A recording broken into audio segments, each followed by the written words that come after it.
J'abandonne. Tels auront été les derniers mots de Vermouth, aujourd'hui connu comme le dieu de la destruction de l'univers 11, lorsqu'il était à l'époque un mortel et qu'il décida alors d'en arrêter et de quitter le groupe des Pride Troopers. À l'occasion de son artwork mensuel sur le site officiel de Dragon Ball, Toyotarou, le co-auteur du manga Dragon Ball Super, nous a proposé ce visuel-là sur le personnage de Vermouth. Nous pouvons y voir sur sa droite un personnage à l'allure et au corps et à la musculature ressemblant fortement à Jiren, sans savoir réellement si c'est lui ou non, et Toyotarou nous a également partagé quelques mots à ce sujet-là, en nous disant que Vermouth est bel et bien un personnage qui apparaît dans Dragon Ball Super, or habituellement lors de ses artworks mensuels, Toyotarou dépeint des personnages qui ne sont pas apparus ou pas encore apparus dans l'œuvre Dragon Ball Super, mais c'est une exception, car au final le personnage de Vermouth, jeune avant même d'être un dieu, n'était encore jamais apparu, et il se demande de manière assez drôle quelles histoires pourraient accompagner le personnage de Vermouth lorsqu'il était jeune, et que se lancer dans de telles histoires pourrait être drôle et intéressant,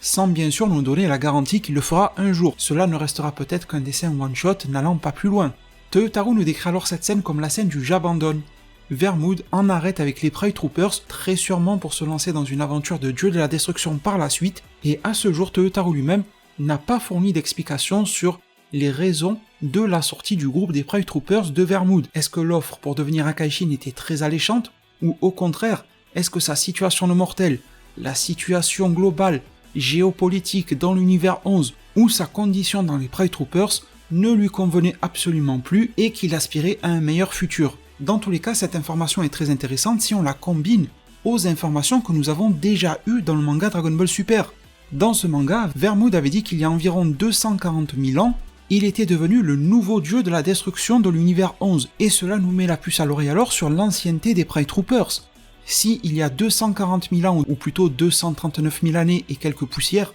les Pride Troopers étaient d'actualité, d'ailleurs exactement avec le même costume visiblement, on pourrait se demander qui a créé cette faction-là pour qu'elle soit si ancienne. L'autre question qui se pose, c'est est-ce que c'est réellement Jiren que l'on voit à droite ? Jiren pourrait alors avoir plus de 240 000 ans, mais bon, si le visage de ce personnage-là n'est pas montré, c'est peut-être que ce n'est tout simplement pas Jiren. Il pouvait y avoir à l'époque un personnage très musclé dans les Pride Troopers, avec un corps aussi athlétique que celui de Jiren. Ça pouvait être aussi pourquoi pas le corps de Gichin, le maître de Jiren, et à vrai dire les devins, même si l'œuvre originale ne nous y a jamais répondu, cela pourrait être possible, parce que dans le manga Dragon Ball Super, nous avons appris que Vermouth est devenu dieu de la destruction, car il croyait en la puissance et le fait de pouvoir compter que sur soi-même, un petit peu comme Jiren. Tandis que Gichin, lui, croyait bien évidemment au fait de s'entraîner et de devenir un bel élément à part entière, mais il croyait surtout en la coalition et en le fait d'avoir des alliés et des amis sur qui compter. Donc avoir un Gichin qui faisait partie des Pride Troopers ne serait pas si étonnant.